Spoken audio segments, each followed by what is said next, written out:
Lahore Grammar School, Quetta. Lesson by Faiza Shah for grade 7. Component is language arts. We're doing secondary English book 3, page 55, and the topic of the day is colloquial language.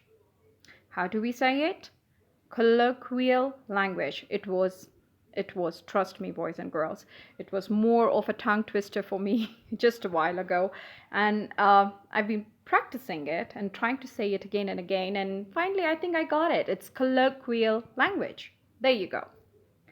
What is colloquial language and why do we use it? Colloquial language is an informal, ordinary language and it's used between friends or in a general conversation. So, why do we use it? It shows the relationship between the speaker and the listener. It's a faster and easier way to communicate with your friend or with someone very close to you.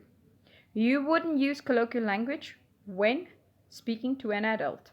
So when you're talking to your elder brother or sister, or maybe with your teacher, or why did I say maybe? Is because I know that with my boys, we do use some colloquial language.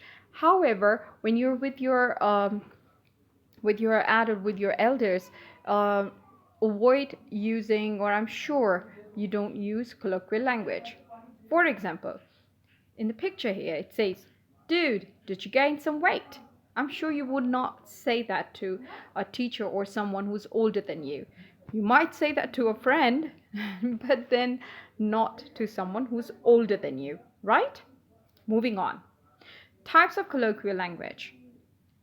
Now, types of colloquial language generally depends on where you come from. It differs from one country to another because they use different abbreviations everywhere. Some countries may refer to soft drinks as soda. However, in some countries it's called pop. Now, if you look around, languages do same language, like for example, English itself, it differs from country to country. Not only the accent, let me remind you here, not only the accent, boys and girls, but also the language itself. The way they speak it, the way they communicate with each other, it is English, but then maybe you won't, like for me, I won't be able to understand an Aussie, a person from Australia. It's very difficult for me to understand their language, although they do speak English, right? So, Aussies are normally considered as people who speak the kind of English that is not understandable. And then the Americans and Great Britain, obviously, they have different states. For example, Wales, Ireland, Scotland, and then England. England, I think, is the English that is known as the proper English, mostly. However, the Irish and the Scottish English, they are very difficult to understand as well. So for me, it's American and the British English. Now, there are many jokes on the Aussies and on the Americans, where the British, they think that they don't understand their language. So when they're talking to them, they'd say, "Excuse me, I don't speak your language. Can you please talk to me in English?" Right? So this is when you say colloquial language in America. For example, here in the picture, as it says, in America, people, women or men, normally they talk normally, or when they're among their friends, uh, they talk like. So she was like, "No way," and I was like, "Whatever." And the other old lady saying, "Oh my God, that's awesome." That's how they speak back there in America. However, it differs in Australia, or in uh, let's say in Great Britain. For example, in Australia, they call friend, mate. They say, "Hey mate, how are you?" Or in America, they say, "Dude, what you been doing, dude?"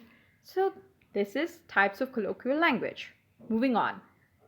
Word examples. Wanna. I wanna do it. I want to do it. Wanna be. What you want to be when you grow up. Gotta. I gotta do this. I must do this. Sup. I say that to my boys, don't we, boys? Sup, what's up, boys and girls? You say, I'm cool, so it's fine, okay. What y'all doing? It means, what are you all doing? Or what are you all doing? Yes, yes, that's it. Okay, moving on. This is your exercise from the book, page number 55. It's colloquial matchup. Match the colloquial expressions on the left with their more formal equivalents. She'll be all right. Give him a go. I'll have a bash at it. I'm feeling crook. It'll be a pushover. He couldn't care less. No way. Check it out. And then you have to answer by marking the right answers in the next column. That is, it'll be very easy to accomplish. Make inquiries to obtain more information. Everything will work out satisfactorily. I am not feeling well. Allow him to have a reasonable opportunity. I shall make the attempt. He has absolutely no interest in it. That is emphatically incorrect.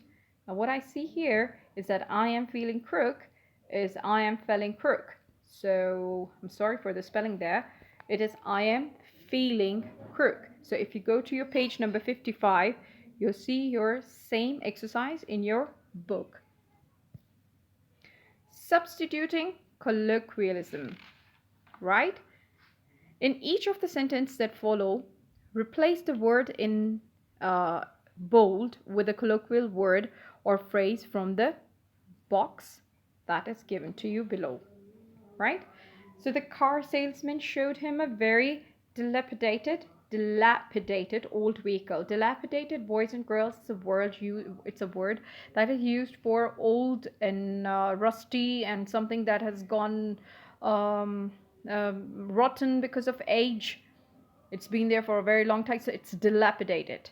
So old vehicle, a very dilapidated old vehicle is something that has gone very old, rusty.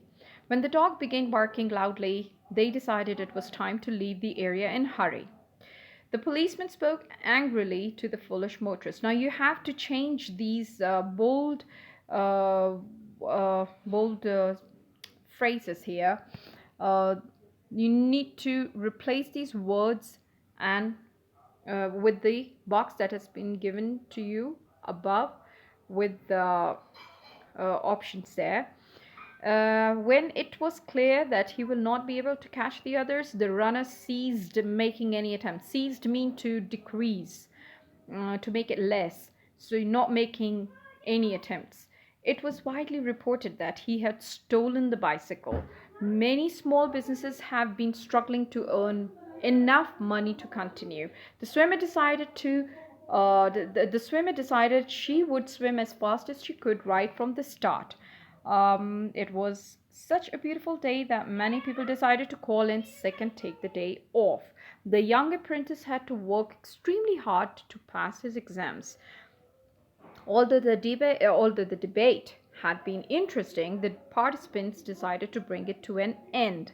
He got out of his chair and turned off the television set. The motorist lost his temper when he was caught speeding. Now, these sentences may sound very ordinary, very normal to you, but you need to substitute them with the colloquial language that has been given to you in the box above, or the words that has been given to you differently up there. It's blew his top, an old bomb, call it quits, went mad at, sorry, it's not when made at. Pinched, make ends meet, take a sickie, give it her best shot. The idiot box, shoot through in the towel, burn the candles at both ends. Boys and girls, these exercises are in your book. Please refer to your book. Substituting colloquialism is on page number 56. However, the other one is on page 55. Go through them and try to answer, substitute them, and match up the colloquial language. And do let me know what you have you ever used a colloquial language among your friends? Well, I know that I do that with my boys. How about you girls? Do you use it among each other as well? Let me know. Thank you so much.